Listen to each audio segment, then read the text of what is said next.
Hello everyone. From today onwards we are going to start land loss 2 आणि land loss 2 जो आहे ना basically याच्यात आपण काय स्टडी करणार आहे बघा. लँड लॉस 2मध्ये ना आपण सगळ्या ज्या ॲग्रिकल्चरल लँड्स आहे ह्याच्या संदर्भातचे जे महत्त्वाचे जे काही ॲक्ट्स आहेत जे लॉज आहेत ते स्टडी करणार. सगळेचे सगळे लॉज नाही आपल्याला सिलेबसमध्ये, कारण की भरपूर अजून पण असे काही ॲक्ट्स आहेत जे आपल्याला नाही आपल्या सिलेबसमध्ये, पण जे जितके पण आता आहे ह्या सेमिस्टरला तर ते कुठले आहेत, they are all related to the agricultural land. म्हणजे जी शेत जमीन असते ना, ज्या जमिनीवर शेती केली जाते त्या जमिनी संदर्भातचे जे लॉज आहे ते लॉज जे आहे आपल्याला ह्या विषयात शिकायला भेटतील. आता पहिलं जे लँड लॉस पार्ट 1 जो होता ना त्याच्यात जर तुम्ही बघितलं तर तिथे सगळं अर्बन लँड होतं. म्हणजे तिथे टेनन्सी संदर्भातचे लॉज होते, इतरही सगळे जे होते रेरा वगैरे होतं, हे सगळं अर्बन लँड संदर्भात होतं. आणि इथे आपण बघणार आहे सगळं कुठे, ॲग्रिकल्चरल लँड संदर्भात.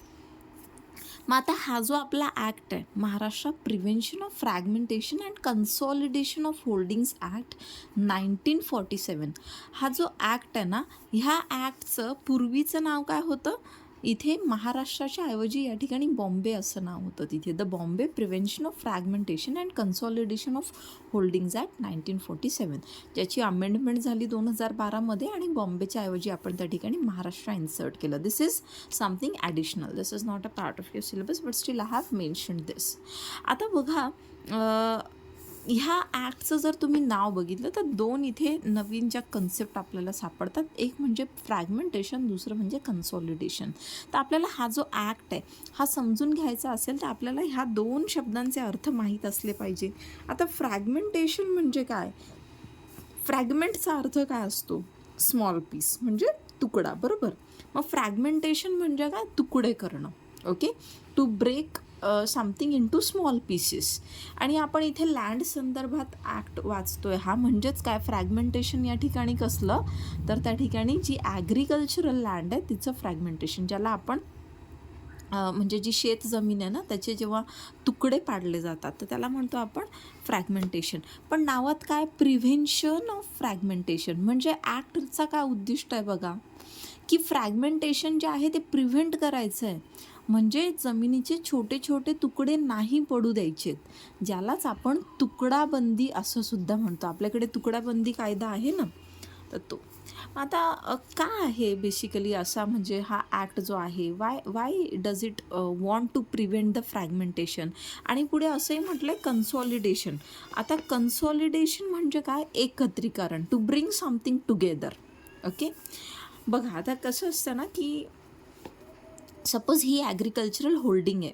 होल्डिंग म्हणजे ॲग्रिकल्चरल होल्डिंग म्हणजे काय, ही जागा आहे एक. Okay, this is a piece of land. आणि सपोज याच्यामध्ये काय झालं, विभाजन झालं, म्हणजे पार्टिशन केलं आपण ह्या लँडचं, सपोज अलायनेशन झालं. ओके, ही संबंध पूर्ण अशी ॲग्रिकल्चरल लँड आहे, म्हणजे ॲग्रिकल्चरल होल्डिंग आहे.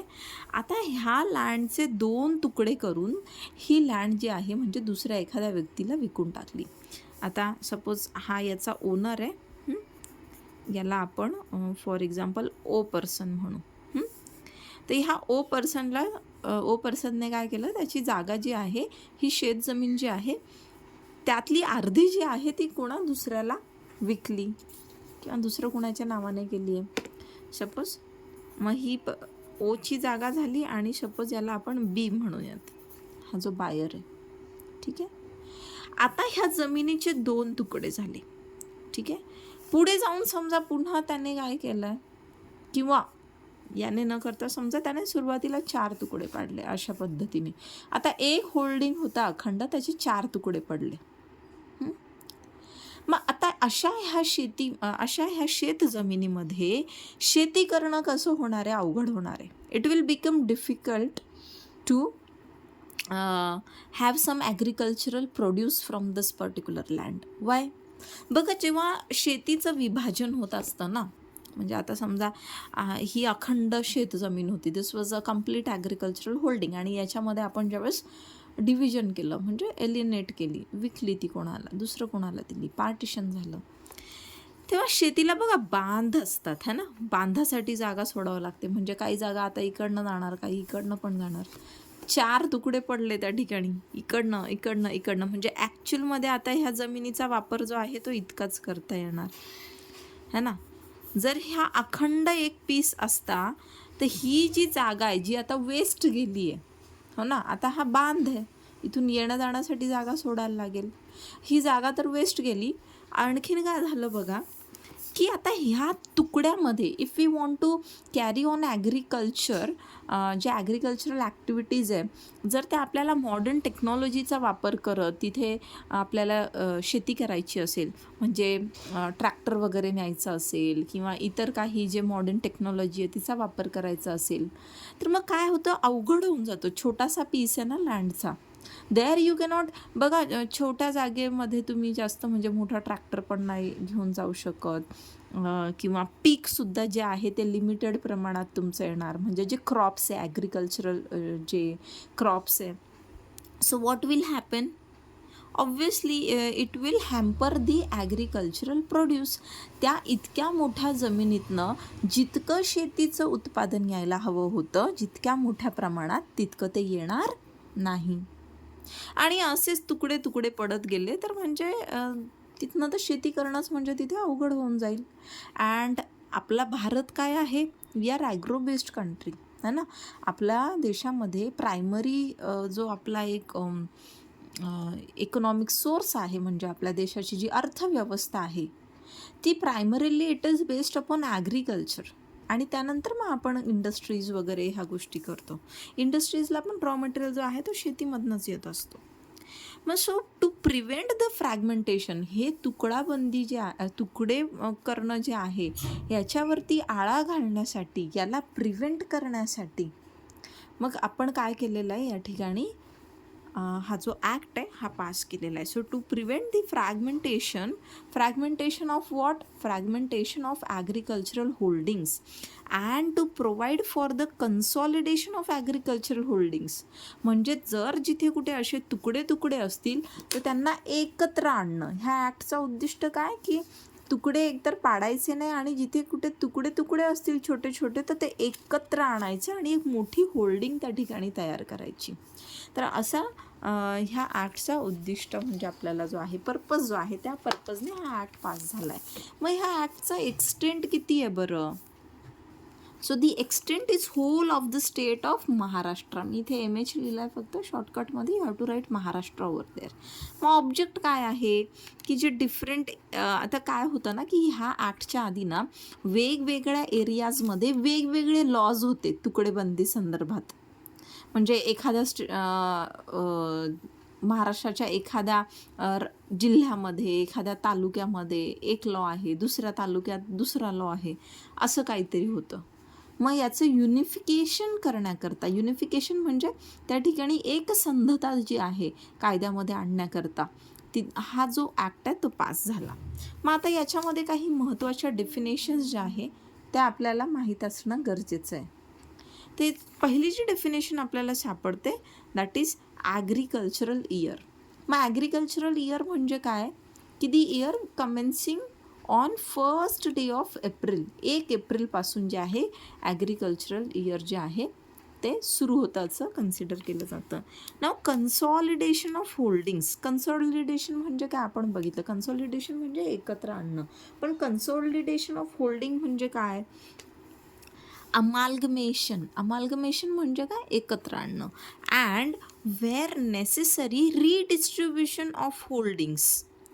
म्हणजे एकतर एकत्र आणणं आणि दुसरं काय म्हटलं आहे, की redistribution of holdings or portion of holdings in any village, महाल और taluka so as to reduce the number of plots in holdings. म्हणजे काय, रिडिस्ट्रीब्युशन पण म्हटलं यांनी. फॉर एक्झाम्पल हे असे असे असे तुकडे तुकडे आहे हां, मग याला काय पूर्ण एकच होल्डिंग समजा असं यांनी तयार केलं. आणि रिडिस्ट्रीब्युशन, आता ही जागा कोणा दुसऱ्याची असणार, ही कोणाची वेगळी आहे आणि ही सपोज एका मालकाची आहे. मग याचं पुन्हा रिडिस्ट्रीब्युशन करणं म्हणजे ही जी जागा आहे ही ह्या मालकाला देणं, रिडिस्ट्रीब्यूट केली जाते जागा.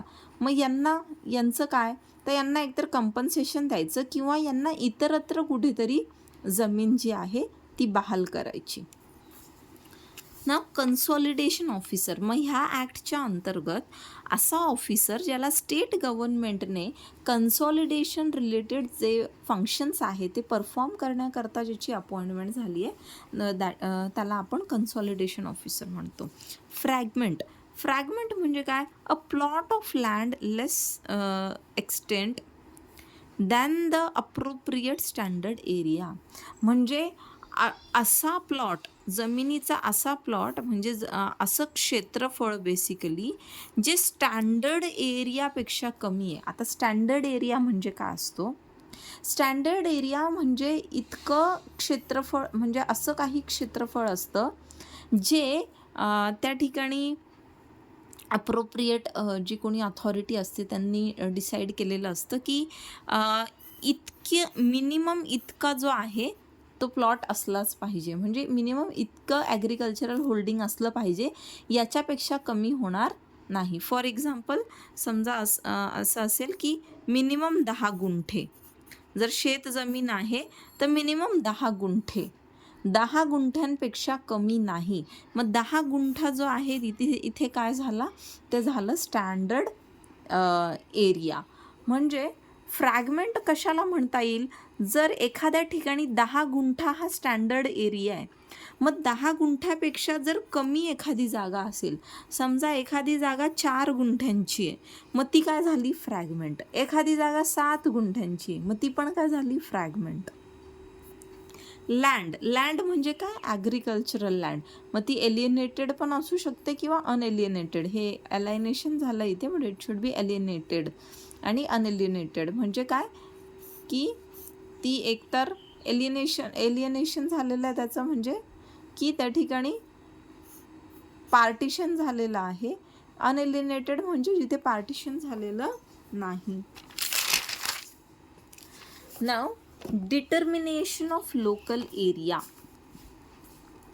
आता डिटर्मिनेशन ऑफ लोकल एरिया, मग त्या ठिकाणी लोकल एरिया कुठला असणार आहे, हा विशिष्ट तालुका असणार आहे का, हा महाल असणार आहे का, इथून इथपर्यंत, म्हणजे पहिले लोकल एरिया जो आहे तो डिसाईड करायला लागतो. कारण हा स्टेट आहे ना अखंड महाराष्ट्राचा, या महाराष्ट्राच्या स्टेटमध्ये कितीतरी डिस्ट्रिक्ट्स आहे. मग तिथे आपल्याला एरिया जो आहे तो फिक्स करून घ्यावा लागतो की कुठल्या एरियामध्ये किती स्टँडर्ड एरिया आपल्याला डिसाईड करायचं आहे. स्टँडर्ड एरिया डिसाईड करण्यासाठी आपण पहिले आपल्याला हे डिसाईड करायला लागतं की लोकल एरिया जे आहे तो कुठला असणार आहे, एक जिल्हा असणार आहे की 2 जिल्ह्यांचा मिळून एक लोकल एरिया असणार, त्या पद्धतीने. मग आता स्टेट गव्हर्नमेंट आफ्टर इन्क्वायरी काय करतं की इट कंडक्ट्स अन इन्क्वायरी, की त्या ठिकाणचं सगळ्या गोष्टी बघितल्या जातात, क्रॉप, मातीचा प्रकार वगैरे कसं आहे काय, आणि त्यानुसार लोकल एरिया जो आहे तो डिसाईड केला जातो. त्या संदर्भात नोटिफिकेशन जे आहे ऑफिशियल गझेटमध्ये पब्लिश केलं जातं आणि त्याच्यामध्ये स्पेसिफाय केलं जातं की अमुक अमुक विलेज किंवा अमुक अमुक महाल किंवा अमुक अमुक तालुका जो आहे तो लोकल एरिया कन्सिडर केला जाणार आहे. ठीक आहे, त्याला लोकल एरिया म्हणून कन्सिडर केलं जाणार आहे. मग ते एखादं गाव असेल, एखादा महाल असेल, महाल is what again, a small unit where people reside. Okay, now settlement of standard areas. मग लोकल एरिया एकदा डिटरमाइन झाला की स्टँडर्ड एरिया म्हणजे त्या लोकॅलिटीमध्ये जो लोकल एरिया इथे डिसाईड झाला ना, त्या लोकल एरियामध्ये स्टँडर्ड एरिया ॲग्रिकल्चरल होल्डिंगचा काय असणार, की बाबा 5 गुंठे असणार का की 10 गुंठे असणार. म्हणजे 10 गुंठे जर त्यांनी डिसाईड केला तर 10 गुंठ्यांपेक्षा कमी जे आहे तिथे सेल करता येत नाही, मग त्याची विक्री होऊ शकत नाही. आता स्टेट गव्हर्नमेंट आफ्टर इन्क्वायरी, इथे after inquiry and after consultation with district advisory committee काय करतं, प्रोव्हिजनली त्या ठिकाणी हे सेटल करतं काय, मिनिमम एरिया कुठल्याही लोकल एरियासाठी, म्हणजे जो लोकल एरिया इथे आपण डिसाईड केलेला आहे त्या लोकल एरियाकरता स्टेट गव्हर्नमेंट काय करतं, प्रोव्हिजनल म्हणजे काय, की जे परमनंट नाही, something which is not permanent, तात्पुरतं. त्या ठिकाणी मिनिमम एरिया जो आहे डिसाईड केला जातो. कसा मिनिमम एरिया? असा मिनिमम एरिया की ज्याच्यामध्ये कल्टिवेशन जे आहे ते प्रॉफिटेबली होऊ शकतं ॲज अ सेपरेट प्लॉट. म्हणजे इतकी जागा जी आहे, जर तिला ॲज अ सेपरेट आपण होल्डिंग म्हणून जर सेपरेट प्लॉट म्हणून कन्सिडर केलं, तर तिथे फायदेशीररित्या शेती जी आहे होऊ शकते.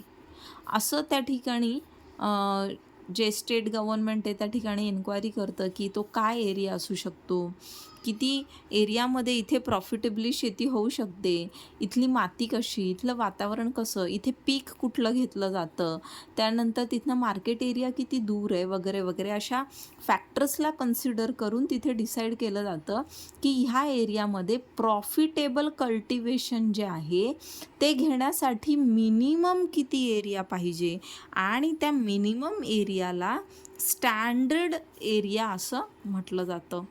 मग आता इथे जे स्टेट गव्हर्नमेंट आहे, मग ते काय करतं की पब्लिश करतं ते मिनिमम एरिया जो त्यांनी आता इथे प्रोव्हिजनली सेटअप केला आहे ना, म्हणजे सेटल केला आहे, ते त्या ठिकाणी पब्लिश करतात.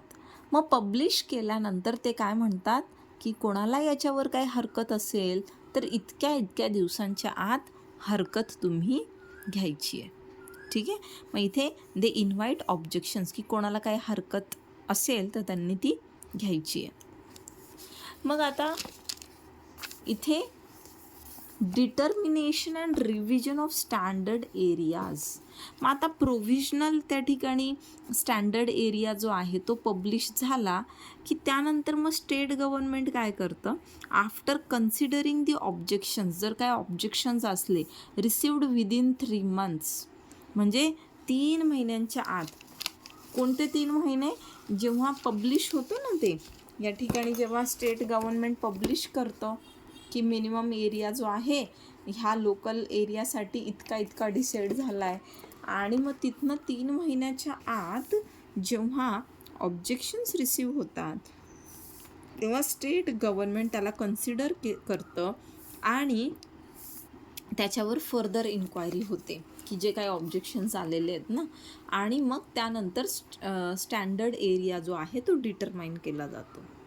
मग इथे स्टेट गव्हर्नमेंटला रिवाईज करण्याचे पण अधिकार आहेत. जर स्टेट गव्हर्नमेंटला असं वाटतं की इट इज रिक्वायर्ड की अमुक लोकल एरियाचा जो स्टँडर्ड एरिया आहे तो रिवाईज करायला हवा, तर मग स्टेट गव्हर्नमेंट काय करतं, त्या ठिकाणी एक पब्लिक नोटीस जी आहे, आता दोन्ही केसेसमध्ये जेव्हा रिव्हिजन होत आहे म्हणजे ऑलरेडी त्या ठिकाणी सेट केलेला एक स्टँडर्ड एरिया आहे आणि तो रिवाईज होतो आहे, ओके, त्याचं रिव्हिजन होत आहे, मग त्याच्या संदर्भात काय आहे, तो रिवाईज केलेला स्टँडर्ड एरिया जो आहे त्याची पब्लिक नोटीस दिली जाते, कारण लोकांना समजलं पाहिजे ना.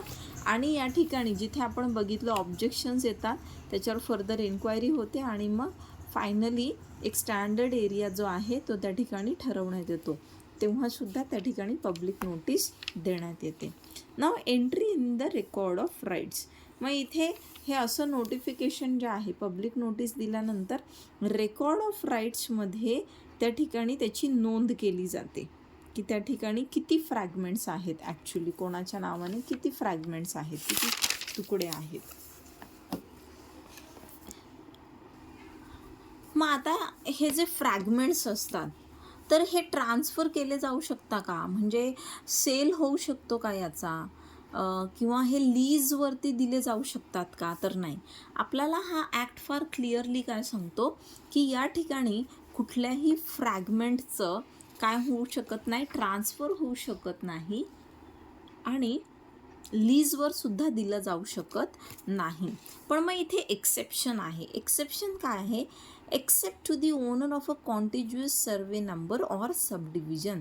आता कॉन्टिज्युअस सर्वे नंबर म्हणजे काय की जो इमिजिएटली त्याचा शेजारी आहे ना, सपोज हा जो आहे हा एक फ्रॅगमेंट आहे, हा एक फ्रॅगमेंट आहे आणि याचा जो शेजारचा पर्सन आहे हा याला विकू शकतो, हा जो फ्रॅगमेंट आहे हा याला विकू शकतो का, याला विकल्यानंतर हा अखंड एक हे ॲग्रिकल्चरल होल्डिंग तयार होईल आणि हा फ्रॅगमेंट नाही राहणार, हा मर्ज झाला ना याच्यामध्ये. आपला बेसिक उद्दिष्ट काय ह्या ॲक्टचा, की तुकडे तुकडे नाही पाहिजे आपल्याला. मग आता इथे शेजारच्या ह्या पर्सनला जर तुम्ही दिला तर तो एक पूर्ण अशी ती होल्डिंग तयार होते. त्यामुळे जो ओनर असतो कॉन्टिज्युअस सर्वे नंबरचा, जो शेजारचा म्हणजे असतो त्या ठिकाणी जो नेबर पर्सन आहे, त्याला तुम्ही देऊ शकतात. आणि याचं मॉर्गेजसुद्धा होऊ शकतं स्टेट गव्हर्नमेंटकडे.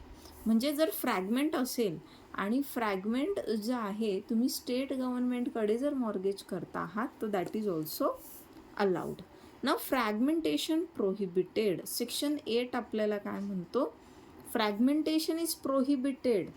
म्हणजे कुठलाच लँड जी आहे, कुठल्याही लोकल एरियामध्ये कुठलीच लँड जी आहे तिचा ट्रान्सफर नाही होऊ शकत, पार्टिशन नाही होऊ शकत, की जेणेकरून तशा ट्रान्सफरमुळे की त्या पार्टिशनमुळे फ्रॅगमेंट तयार होत असेल.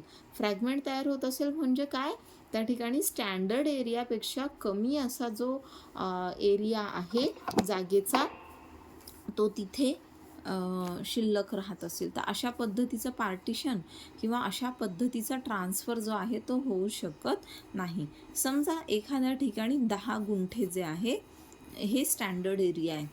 मग आता ही 10 गुंठे जमीन आहे. आता ह्या 10 गुंठेतनं सपोज हा याचा जो मालक आहे, ह्या मालकाने म्हटलं की मी 2 गुंठे जे आहे ना काय करतो, विकून टाकतो. तर त्याला असं करता येणार नाही, कारण 2 गुंठे विकल्यानंतर याची 8 गुंठे जमीन राहते आणि ही 8 गुंठे जी आहे 10 गुंठ्यांपेक्षा कमी आहे, म्हणजे स्टँडर्ड एरियापेक्षा कमी आहे. ॲट द सेम टाईम त्याने जी 2 गुंठे दुसऱ्याला विकलेली आहे आता, तर हे 2 गुंठेसुद्धा काय झालं, हा पण एक फ्रॅगमेंट तयार झाला. म्हणजे 2 फ्रॅगमेंट्स त्या ठिकाणी तयार होत आहेत. मग सेक्शन 8A आपल्याला काय सांगतो, restriction of partition of land. मग आता जिथे वेअर बाय ट्रान्सफर, डिक्री किंवा सक्सेशन, कुठलाही ट्रान्सफर नाही, डिक्री, एखादी कोर्टाची डिक्री आहे किंवा सक्सेशन जे आहे, आपले सक्सेशनचे जे राईट्स आहेत त्या नुसार जर 2 किंवा 2पेक्षा जास्त लोक they are entitled to shares in undivided agricultural land.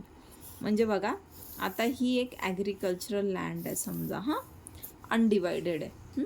आता बाय सक्सेशन समजा आता ह्याच्यामध्ये 3 वाटे पडत आहेत. पण मग 3 वाटे पडले तर हे लँडचे तर फ्रॅगमेंट पडतील.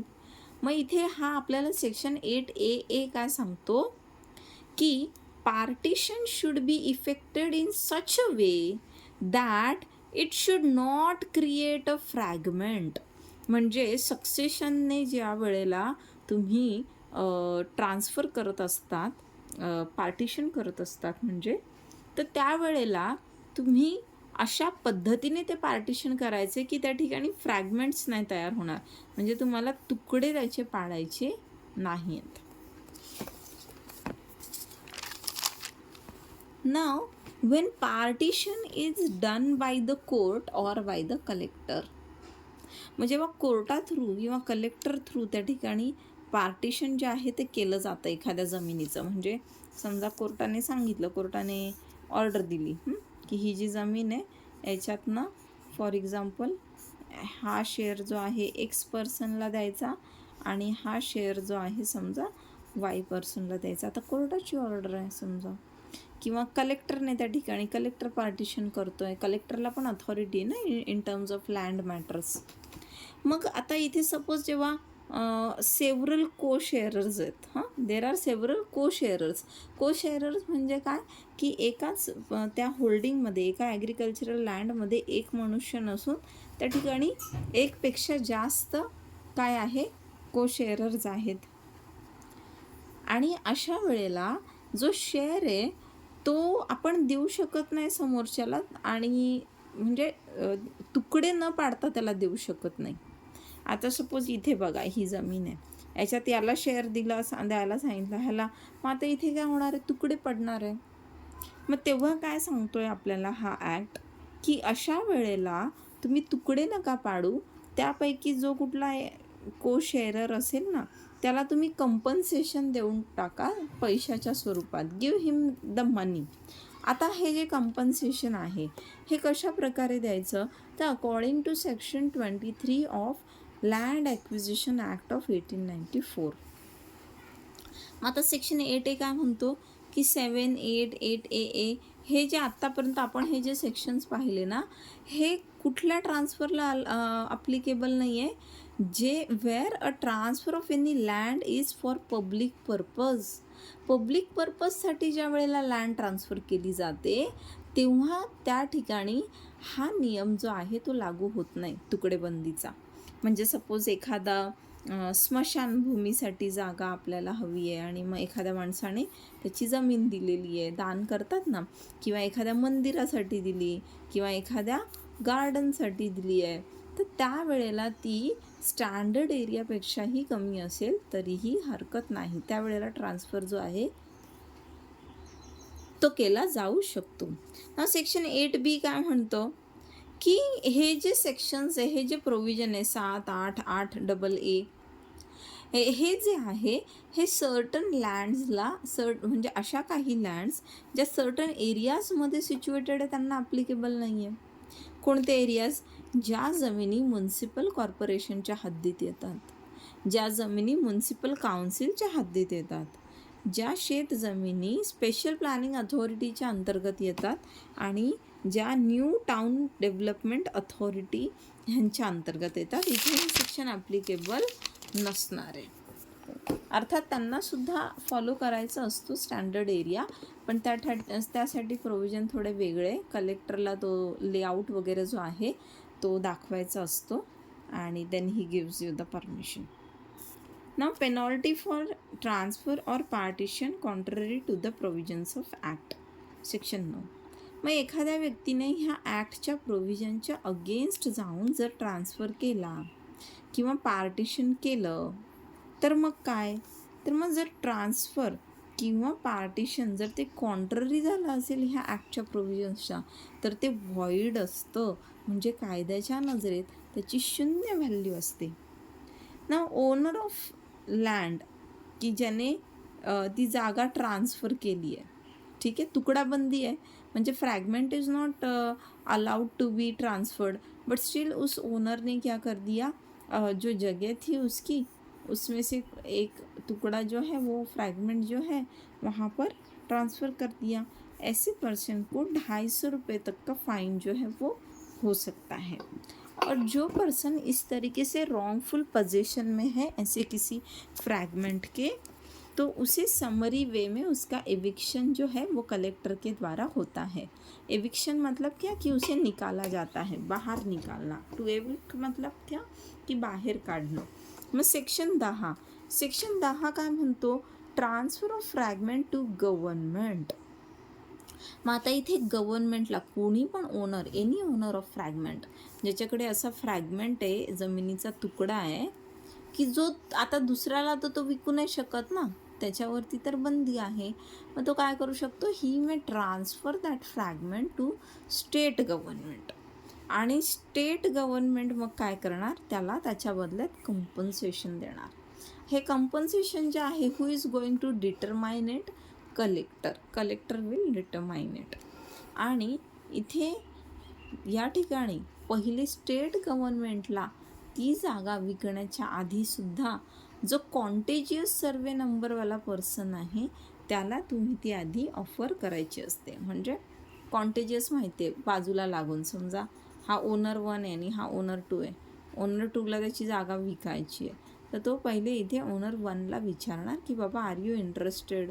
जर तो त्याच्या ऑफर केलेल्या प्राईजवर घेत असेल तर मग जमीन जी आहे याला विकायची. पण मग त्या ठिकाणी असं कोणी नसेल तर मग मात्र तुम्ही गव्हर्नमेंटला जागा विकू शकता.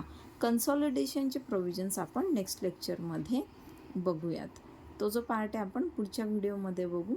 व्हिडिओ जी आहे तुम्ही ॲटलिस्ट 2-3दा बघा, so that you will understand the entire provisions of the act. म्हणजे जे कुठले आपण आत्तापर्यंत स्टडी केले ते.